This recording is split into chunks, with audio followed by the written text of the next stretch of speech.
Think about the last time you felt truly cold. A walk to the car in January, maybe? Hands jammed in your pockets, breath fogging in front of your face. It lasted what? A minute? Then a door opened and warm air wrapped around you, and the cold became a story you told someone, not a threat to your life. Now take away the door. Take away the car, the coat, the heated room waiting at the end of the walk. Take away every wall you have ever stood behind. Lower the temperature another 10, 15 degrees below what made you shiver just now. And do not give yourself a minute of it. Give yourself a night, a winter, a life. That was Europe, roughly 20,000 years ago. Glaciers sat where cities now stand. The ground beyond them was open, frozen, and endless. A landscape with almost nowhere to hide from the wind. And walking across it were people with bare skin, no fur to speak of, bodies built by evolution for the warmth of Africa, thousands of miles and thousands of years away from anything that resembled this cold. By every reasonable expectation, they should not have made it. They did more than make it. They raised children here. They told stories here. They are still here, in a way, because you are descended from them. This is how. Picture the camp at the worst hour of the night, the hour before anything close to dawn, when the cold has had the longest, most patient run at everyone sleeping. The fire at the center is down to a bed of orange coals, and if it dies here, in this hour, people do not simply wake up shivering. Some of them do not wake up at all. So someone is awake, always, feeding it. Not roaring flame, because roaring flame eats fuel too fast, and there is only so much fuel out here on an open, largely treeless steppe. A slow, careful, tended glow, fed piece by piece through the worst hours, kept alive the way you would keep alive anything that stood between you and dying. Fuel itself was its own quiet battle. Wood was not everywhere the way it is in a forest. On this kind of ground, people gathered driftwood where a river offered it, and when wood ran short, they burned bone. The heavy leg bones of horses and mammoths, thick with marrow fat, catch and burn longer than you would guess once the flame truly takes hold. Whoever tended the fire that night was reading it constantly, judging how much was left, how long until morning, whether to feed it now or wait. A fire was not a comfort out here. It was a piece of infrastructure that someone had to operate hour after hour, with their life and the lives of everyone sleeping near them riding on the decision. There would have been a rhythm to this watch, passed from one person to the next as the night wore on, because no single person could stay alert through all of it. Whoever held the duty in the deepest, coldest stretch had the hardest post. They sat close enough to feel the coals, but far enough not to scorch, listening past the crackle for anything moving in the dark beyond the light, breaking a bone into smaller pieces when the fire dipped, judging the sky for the first gray hint that the worst of the cold was finally behind them. A wrong guess in either direction cost something. Feed the fire too fast, and the fuel runs out before dawn. Wait too long, and the group wakes to a fire nearly dead and the cold that has already crept into everyone's bones. Getting this right, night after night, for an entire winter, for an entire life, was its own kind of skill, quiet and unglamorous and absolutely essential.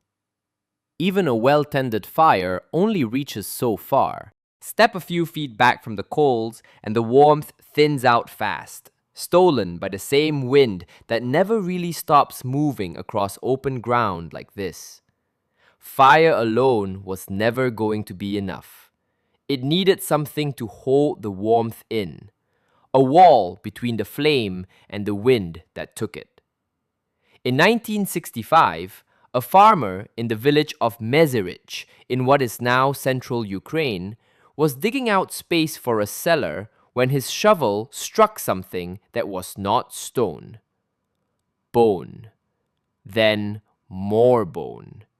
Enormous pieces of it, arranged in a way that did not look like an accident of nature.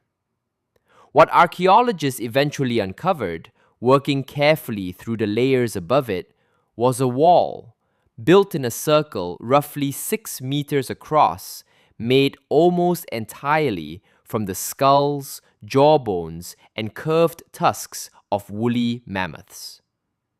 Picture the people who built it. Skulls set down first, low and heavy, forming the base. Jawbones fitted in above them, interlocked so the whole structure held its own weight. Tusks arched overhead, curling in toward each other, and over the top of all of it, hides stretched tight to close out the wind entirely. At the center, a hearth. This was not 4 walls thrown up in a single desperate afternoon. A single mammoth jawbone weighs around 10 kilograms, a skull far more, and there is nothing careless about how they are placed here. Someone chose each piece. Someone decided which bone went where and why, the same way a builder today chooses a beam. The largest of the 4 structures found at this site has been dated by a team led by Wei Chu of Leiden University to roughly 18,000 years ago, in the very depth of that killing cold, and evidence suggests it was returned to and used for a span of centuries, generation folding into generation inside the same circle of bone. Now bring the fire and the wall together in your mind. Flame at the center, glowing low through the worst of the night. Bone and hide holding the wind at the door. Bodies curled close in the warmth that stayed trapped inside, instead of bleeding away into the dark the second it left the flame. This was shelter built by people who understood exactly what they were up against, and exactly what it would take to beat it. Building it in the first place must have taken the whole group, working together over what was likely days rather than hours. Mammoth bones this large do not move themselves. Someone had to drag skulls that weighed more than a grown adult across the frozen ground, roll them into position, tip them upright, and hold them steady while someone else wedged the next one against it. A jawbone had to be turned and tested against the gap it was meant to fill, set down, lifted again, turned the other way until it locked against its neighbors without a gap the wind could find. This was trial and correction, done in the cold, by people who could not afford to get the structure wrong, because the difference between a wall that held and a wall that did not was the difference between living through the winter and not. When the last tusk was finally levered into place overhead, and the hides pulled taut across the top, what stood there was not a shelter thrown together out of desperation. It was architecture. Built from the only large, heavy, weatherproof material this landscape had ever offered them. The enormous animals they had already learned, at great cost, how to bring down. There was still the matter of the skin itself, the thin, mostly bare covering that every person carried, whether the fire was near or not. Walking from the shelter to check a trap, or out on a hunt that might last the whole day, meant walking without any wall at all, with only what you were wearing standing between your skin and the cold trying to reach it. Look at your hand and think about the last coat you wore. The zipper, 2 layers with insulation packed between them. The hood that seals around your face. Now, imagine building that same idea using only an animal you killed yourself, cut apart with a sliver of stone and stitched together with a needle carved from bone, thinner than you would think possible to make by hand, and still strong enough to pull sinew through hide without snapping. Archaeologists have found these needles at sites scattered across Ice Age Europe and Asia, some barely wider than a splinter, with eyes drilled precisely enough to thread. A needle that fine does not produce a hide simply draped over the shoulders. It produces something closer to what you would call clothing. Sleeves, fitted seams, a garment built to trap warmth against the body rather than let it spill out the sides.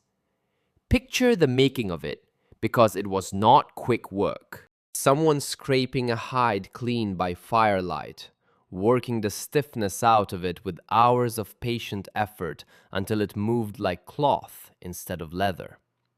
Someone else twisting sinew into thread fine enough to pass through that tiny bone needle, then pushing it through hide again and again, seam by seam, sleeve by sleeve, a garment built one stitch at a time across days, maybe longer. This was not a task finished in an afternoon and forgotten. It was work returned to through the long, dark stretches when hunting or gathering was impossible anyway, hands busy at the fire while the wind screamed outside, turning raw hide slowly into something that would decide whether a hunter walked back through a blizzard alive or did not walk back at all.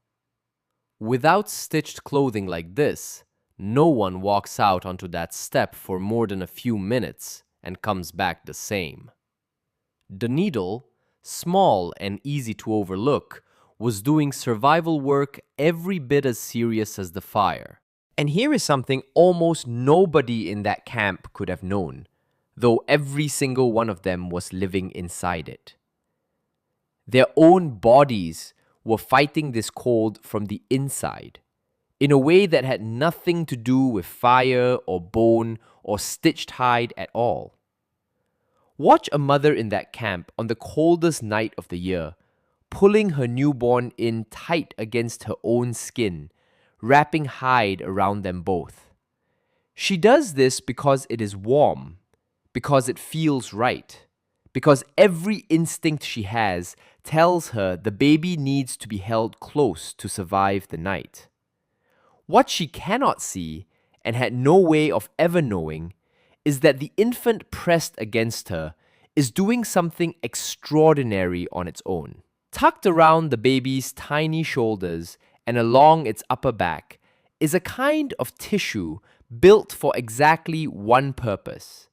And that purpose is not storing energy for later the way most fat does. It burns immediately, directly, turning fuel straight into heat inside the small body.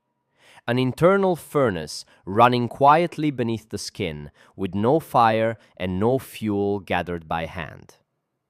It is the reason a newborn, who cannot yet shiver in any useful way and has no coat and no say in the matter, can survive a cold that would be dangerous to an adult in minutes. That furnace does not fully vanish as a person grows. It fades, but a body that lives its entire life this cold, night after night, winter after winter, never gets the chance to fully let it go quiet. Cold, endured again and again without escape, seems to keep calling that old machinery back into use.